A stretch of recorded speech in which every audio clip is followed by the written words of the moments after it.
Bonjour, bienvenue sur le projet Nomade, troisième épisode. Aujourd'hui, on va continuer un petit peu ce qu'on avait fait la semaine dernière avec la mise en place théorique des masses du relief sur le module 218.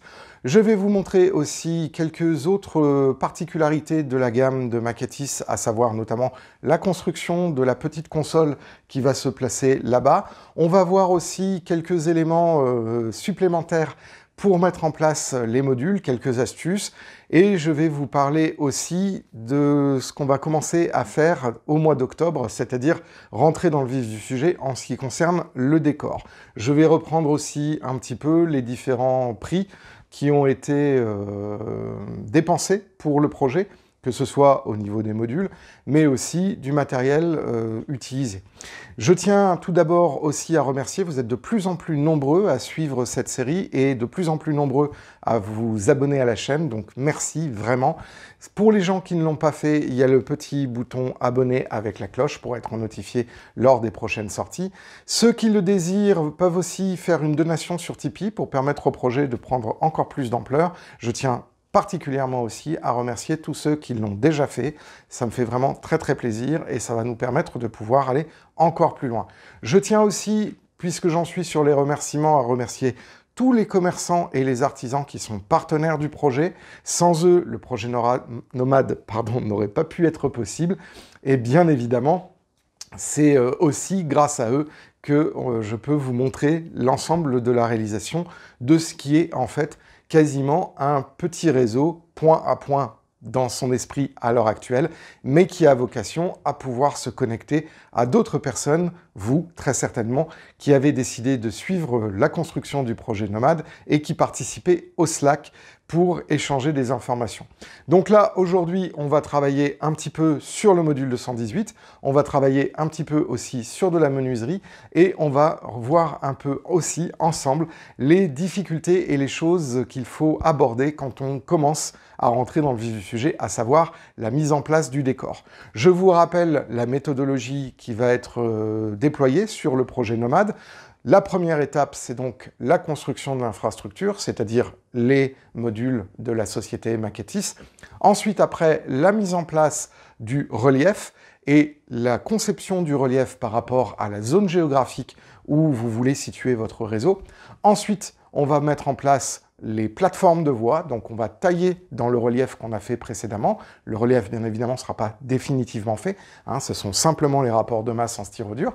Une fois qu'on aura mis la plateforme de voie et qu'on aura esquissé en fait l'intervention des ingénieurs virtuels qui ont donc tracé votre réseau à travers votre relief, à partir de ce moment-là, on commencera à mettre en place le plan de voie, la plateforme de voie, puis la pose des rails, puis ensuite on reviendra sur le relief pour venir ajouter tous les éléments structurants, c'est-à-dire les murs de soutènement, les talus si vous en avez besoin, les différentes bouches d'évacuation d'eau qui traverseraient éventuellement votre implantation ferroviaire pour pouvoir drainer le sol, etc. Les rochers, la préparation du terrain, notamment avec du Magigrass de chez Microrama, qui est partenaire aussi du projet Nomade. Et une fois qu'on aura tout ça, eh bien, on pourra commencer à réfléchir sur l'alimentation électrique et les différents câblages avant la pose définitive de la voie et sa préparation au niveau du décor et de la patine de la voie. Bref, ça, ce programme-là va nous amener jusqu'au mois de janvier et donc avec une parution d'une vidéo par semaine et d'un espace commentaire tous les vendredis soirs 21h. En tout cas, je vous dis encore une fois merci de participer au projet Nomade, de le commenter, de le partager et je vous propose dès à présent de rentrer dans le vif du sujet avec la mise en place des masses sur le module 218. Allons-y!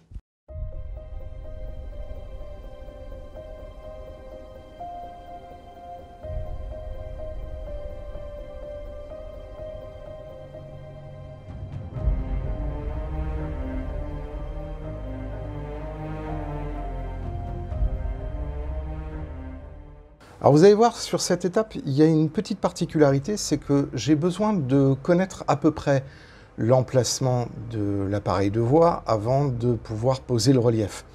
Donc dans la vidéo précédente, je vous avais montré l'emplacement de la partie rectiligne, mais bien évidemment, je dois connaître un petit peu à quelle va être la trajectoire en fait de la voix après la courbe et l'appareil de voix. Alors là, c'est un appareil de voix courbe Peco SLE 187, si je me souviens bien.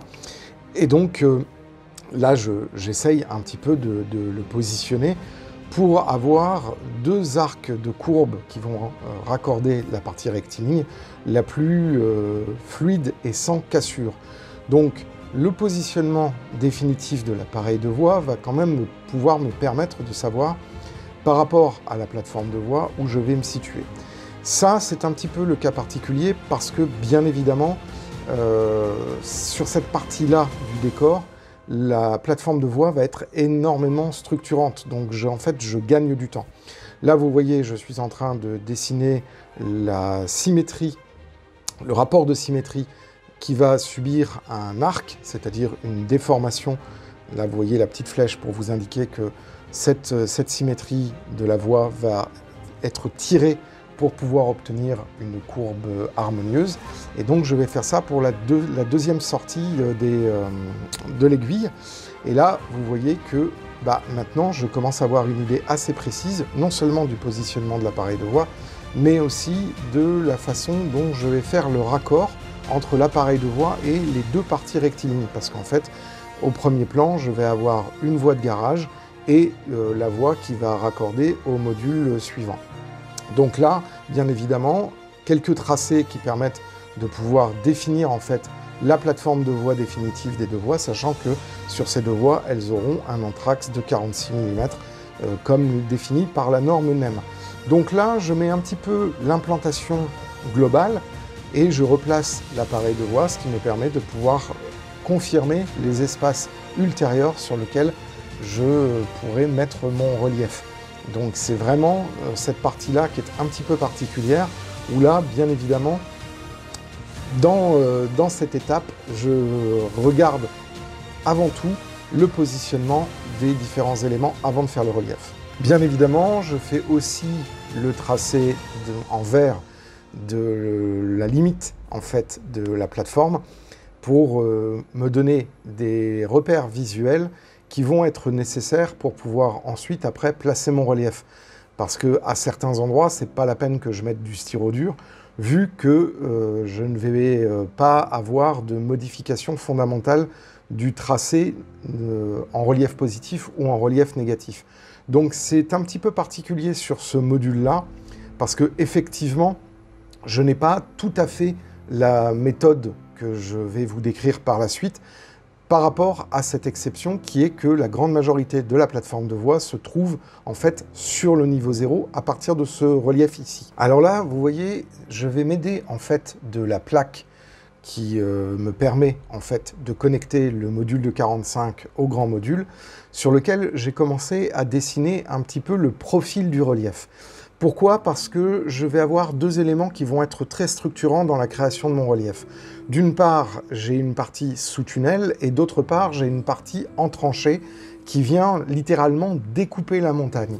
Et donc, pour pouvoir avoir un petit peu une idée du profil à cet endroit-là, c'est-à-dire entre le raccord entre les deux modules, j'ai besoin de connaître un petit peu les différentes subtilités en fait du relief et comment les ingénieurs ont défoncé la montagne pour pouvoir justement faire placer d'une part la voie qui est en corniche et d'autre part la voie qui est en fait enterrée sous la montagne. Donc je dessine globalement et de façon assez approximative la partie qui sera en tunnel et on voit qu'elle est surélevée de 6 cm par rapport au niveau 0 où se trouve la plateforme de voix, ce qui va me permettre ensuite de pouvoir être sûr que mon profil montagneux correspond bien en fait à la différence que j'ai entre ma voie en corniche et ma voie sous tunnel, et d'essayer d'estimer un petit peu le profil de la montagne à cet endroit-là, sachant que derrière j'ai une vallée, donc avec une falaise un peu abrupte, une partie qui va être en corniche, et donc du coup, commencer à voir, avant même de poser le styrodure sur le module de 118, avoir un petit peu l'esprit de la géographie à cet endroit-là, pour me permettre d'avoir une aide conceptuelle par rapport à justement les masses qui vont devoir s'exprimer en fait et s'ajouter sur mon plan de base du styrodure. Et donc on voit que là j'ai deux éléments à droite et à gauche qui me permettent de me dire, bah voilà, les ingénieurs, ils ont effectué une tranchée, ce qui permet au premier plan d'avoir une masse rocheuse qui vient un petit peu cacher en fait la voie qui va rentrer vers la corniche, et au second plan, la partie rocheuse où va sortir en fait le tunnel, et ensuite pouvoir donner effectivement cette impression de cohérence. C'est-à-dire que d'abord il y avait eu le tunnel avec l'embranchement privé, et puis ensuite il y a eu la voie qui est venue établir une trajectoire par corniche, et donc avoir véritablement ce jeu et cette dualité scénographique entre ce qui se passe au premier plan et le fait que les ingénieurs ont taillé dans la montagne, et ce qui se passe au dernier plan, c'est-à-dire la sortie du tunnel qui va arriver sur le module 218. Donc, bien évidemment, ça m'oblige à affiner le profil en fait de la montagne pour pouvoir établir avec précision ce qui va se passer au premier plan. Alors là, je me rends compte que théoriquement, à cet endroit-là, structurellement, il doit y avoir un mur de soutènement. Donc, je commence à dessiner le fait que, effectivement, cette partie qui va être en corniche, à cet endroit-là, pour qu'il y ait des maintiens en fait, du relief par rapport au plan de voie, les ingénieurs placent un mur de soutènement. Et donc, toutes ces informations qui sont dessinées sur cette plaque-là vont me permettre ensuite de pouvoir mettre beaucoup plus facilement le styrodure et commencer à façonner les masses, parce que j'ai un repère en coupe de mon relief montagneux. Voilà, maintenant que ce travail préparatoire est terminé, je vais donc maintenant pouvoir commencer à travailler sur la découpe en styrodure des éléments de mon relief, c'est-à-dire d'une part rattraper ma hauteur de 6 cm pour pouvoir avoir le plan de voie, c'est-à-dire le niveau zéro du plan de voie de l'embranchement privé, et d'autre part pour pouvoir commencer au premier plan à mettre la partie rocheuse qui aura été d'une certaine manière le reliquat de la taille de la tranchée qui permet d'accéder à la corniche qui se trouve sur la partie en courbe des modules. Parce que je vous en parlerai un petit peu plus tard, courant du mois d'octobre, la partie qui est en courbe va supporter une corniche, et derrière il y aura le tunnel qui permettra de donner l'accès à l'embranchement privé avec ensuite deux ponts successifs, l'un légèrement en pente, l'autre qui sera au niveau zéro.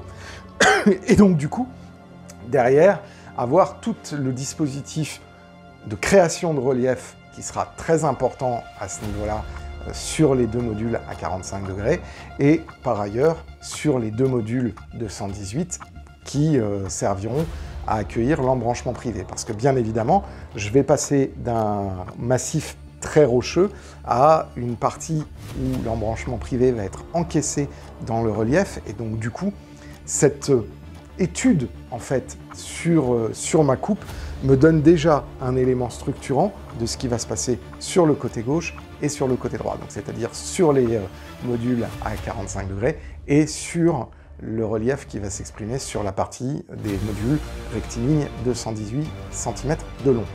Donc maintenant, j'ai tous les éléments qui vont me permettre de pouvoir commencer à réfléchir à ce relief. Maintenant, je vais faire une petite pause là-dessus et on va entamer une autre étape dans la construction de l'infrastructure, puisque je vais vous montrer un petit peu la fabrication de la console qui va se mettre là-bas et qui permettra de pouvoir avoir des éléments de pilotage du réseau. Eh bien, allons-y.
Bien, eh ben, rentrons maintenant dans le vif du sujet avec la découpe du styrodur. Alors, cette partie-là du décor et du relief va être fait un petit peu de façon particulière, pas tout à fait comme je vous l'avais annoncé, parce que j'ai deux éléments qui sont structurants et qui sont obligatoires d'être placés, et donc je vais être obligé de composer avec ça, c'est-à-dire d'une part l'aiguillage courbe et d'autre part la sortie du tunnel, qui sont deux éléments de structure qui me permettent de pouvoir ensuite après caler le reste du plan de voie.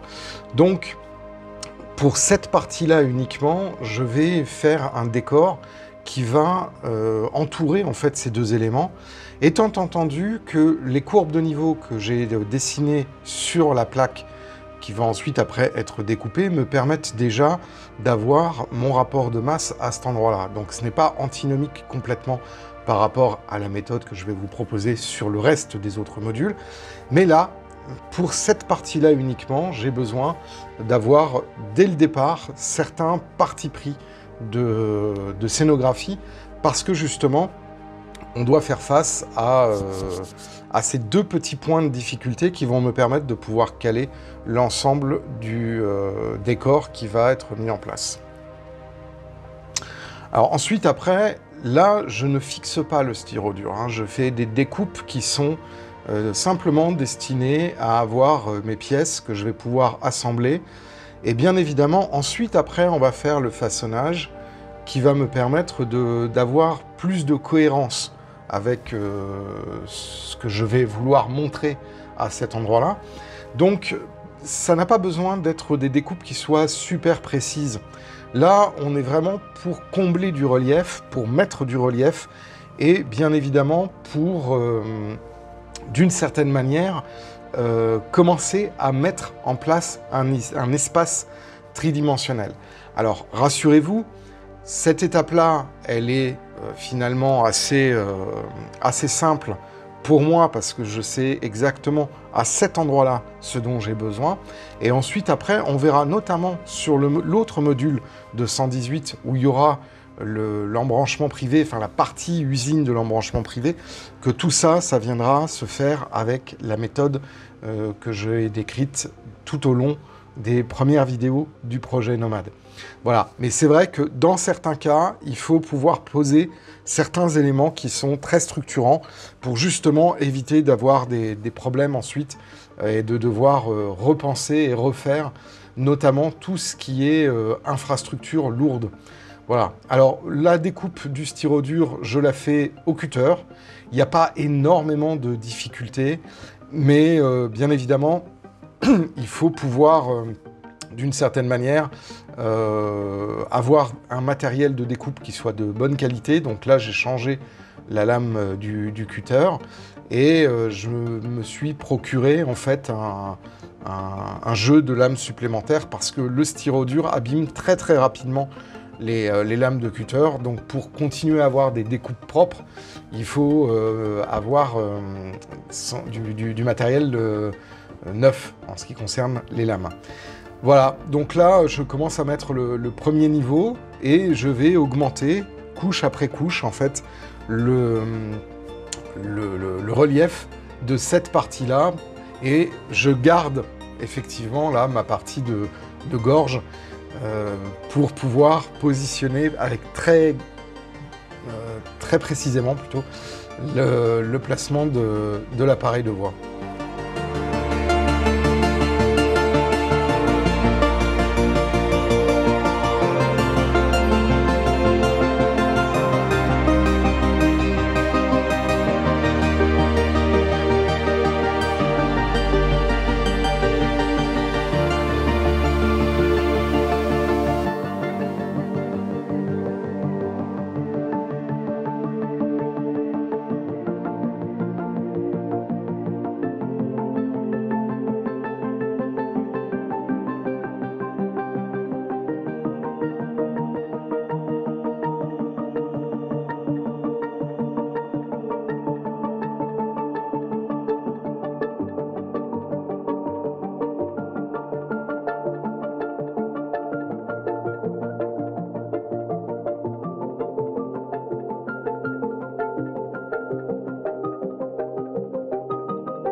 Voilà, c'est ce qui conclut le 3e épisode du projet Nomade. La semaine prochaine, on continuera la mise en place du relief, mais cette fois-ci sur la partie qui, justement, verra ensuite, après, les différents rapports de masse du relief, et on viendra affiner, puis on s'occupera aussi de ce qui se passe de l'autre côté. Alors vous avez vu, là j'ai utilisé une méthode qui est pas tout à fait celle que je vais décrire. Par contre, la semaine prochaine, sur le 2e module de 118, par contre, ce sera exactement la méthode décrite avec simplement toujours la voie qui sera au premier plan à 98 mm du bord. Vous voyez aussi la petite console qui est là, qui a été posée. Et donc, maintenant, cette partie-là a relativement bien avancé et on voit un petit peu ce que ça va donner à terme. Alors, bien évidemment, sur la construction du relief, pas de difficulté majeure. Et vous avez vu que là, je ne me suis pas forcément aidé d'un fond de décor. On verra dans la prochaine vidéo que le fond de décor va maintenant venir servir à modifier d'une part ce que j'ai fait ici et ce qui va se retrouver ici, là-haut, à cet endroit-là. Donc c'est à partir de ce moment-là, et sur les 2 modules de 118, que je vais pouvoir intervenir et réellement travailler sur le relief, le reste du relief. Sachant que tout ce qui va être implantation de voies viendra bien après, et là je ferai de la taille une fois que les masses du relief seront établies. Alors j'ai un petit problème de longueur, parce que pour pouvoir mettre le 2e module, il va falloir que je démonte les modules d'angle, parce que j'ai pas assez de place. Donc ça, il va falloir que je fasse. Le 2e module de 118 est pas encore construit, donc il faut que je le construise. Donc ça va m'occuper ce week-end, je pense, pour pouvoir ensuite, après, faire les deux modules qui vont être la partie la plus importante, en fait, que je vais montrer sur le façonnage du relief dans les vidéos qui arriveront pendant le mois d'octobre. Voilà, sinon, qu'est-ce que je peux dire? Je tiens à remercier toutes les personnes qui soutiennent le projet Nomade. Comme je l'ai dit en introduction de cette vidéo, je suis très content parce que on commence à voir un petit peu les différentes parties émerger et donc prendre forme. Donc on verra, et ça va être du coup toute la thématique du mois d'octobre, ça va être le relief. Donc il va y avoir le relief ici, il va y avoir le relief sur les 2 modules d'angle qui sont ici, et sur le petit module rectangulaire, et donc aussi le grand module là-bas, étant entendu que il va y avoir énormément de travail de mise en place, et aussi un travail de réflexion sur les angles de vue. Donc on reparlera bien évidemment à partir de la semaine prochaine des différents points de vue que l'on peut avoir, de ce que l'on veut montrer. Mais c'est vrai que pour pouvoir commencer à parler de tout ça, j'avais besoin que cette partie-là soit vraiment très structurée pour pouvoir ensuite après établir le reste du plan de voie et le reste de l'ambiance, en fait, et vérifier si ce que je pensais vouloir déployer sur les 2 modules d'angle ainsi que sur les 2 modules rectangulaires de 118 par 59 allait fonctionner. En tout cas, je tiens à vous remercier toutes et tous de suivre l'activité de la chaîne Bienvenue à Wissenheim, ainsi que cette série de vidéos à destination des débutants qui forment le projet Nomade. Moi, je vous dis donc à vendredi pour le live qui sera à 21 h comme d'habitude, où on pourra parler un petit peu des points de difficulté et des choses montrées dans cette vidéo. Et puis, je vous donne aussi rendez-vous la semaine prochaine pour une autre vidéo sur le projet Nomade, donc la première vidéo du mois d'octobre, qui va donc parler essentiellement de mise en place du relief dans les grandes lignes, et des principes de scénographie, de ce relief entre votre fond de décor et le spectateur. Voilà, en tout cas, merci encore une fois. N'hésitez pas à liker cette vidéo si vous l'avez aimée, à vous abonner à la chaîne si ce n'est pas déjà fait, et je vous conseille vraiment de le faire. Et puis moi, je vous dis aussi, normalement, à demain pour une autre vidéo sur la construction du réseau de Wissenheim et de son extension. Et d'ici là, je vous souhaite à toutes et à tous une excellente journée et portez-vous bien, faites du train et à très bientôt sur le réseau de Wissenheim. Ciao.